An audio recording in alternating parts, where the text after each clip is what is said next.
Think about the following questions as we dive into Genesis chapter 21. Why does Abraham, a man of faith, still fall into deception? 2. How does God's intervention in Abimelech's dream reveal his sovereignty? 3. What does Abimelech's response teach about moral responsibility? 4. How is God's justice balanced with mercy in this chapter? 5. Why is Abraham's role as prophet significant in this narrative? Genesis chapter 20. Abraham and King Abimelech. And Abraham journeyed from there to the south, and dwelt between Kadesh and Shur, and stayed in Gerar. Now Abraham said of Sarah his wife, "She is my sister." And Abimelech, king of Gerar, sent and took Sarah. But God came to Abimelech in a dream by night, and said to him, "Indeed you are a dead man because of the woman whom you have taken, for she is a man's wife." But Abimelech had not come near her. And he said, "Lord, will you slay a righteous nation also? Did he not say to me, 'She is my sister'? And she, even she herself said, 'He is my brother.' In the integrity of my heart and innocence of my hands, I have done this." And God said to him in a dream, "Yes, I know that you did this in the integrity of your heart. For I also withheld you from sinning against me. Therefore, I did not let you touch her. Now therefore, restore the man's wife. For he is a prophet, and he will pray for you, and you shall live. But if you do not restore her, know that you shall surely die, you and all who are yours." So Abimelech rose early in the morning, called all his servants, and told all these things in their hearing. And the men were very much afraid. And Abimelech called Abraham and said to him, "What have you done to us? How have I offended you, that you have brought on me and on my kingdom a great sin? You have done deeds to me that ought not to be done."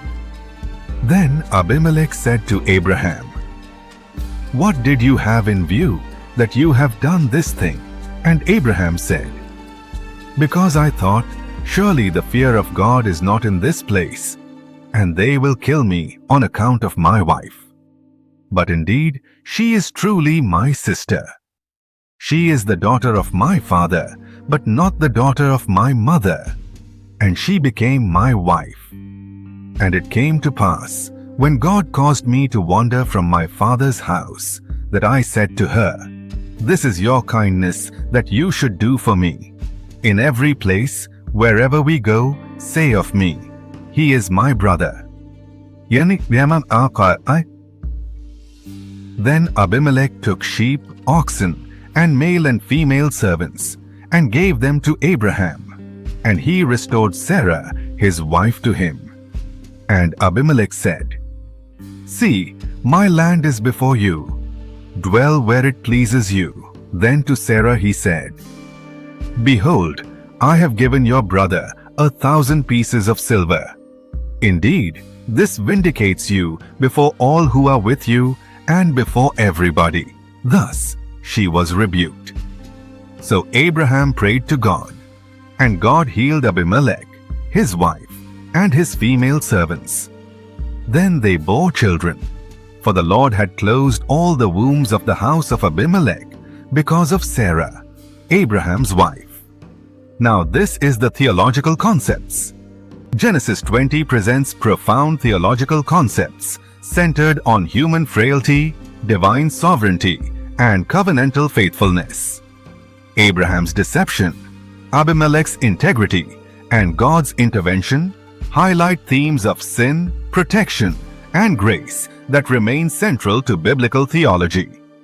Key theological concepts in Genesis 20 chapter 1. Human frailty and sin. Abraham's repeated deception, claiming Sarah as his sister, underscores the persistent weakness of even great men of faith.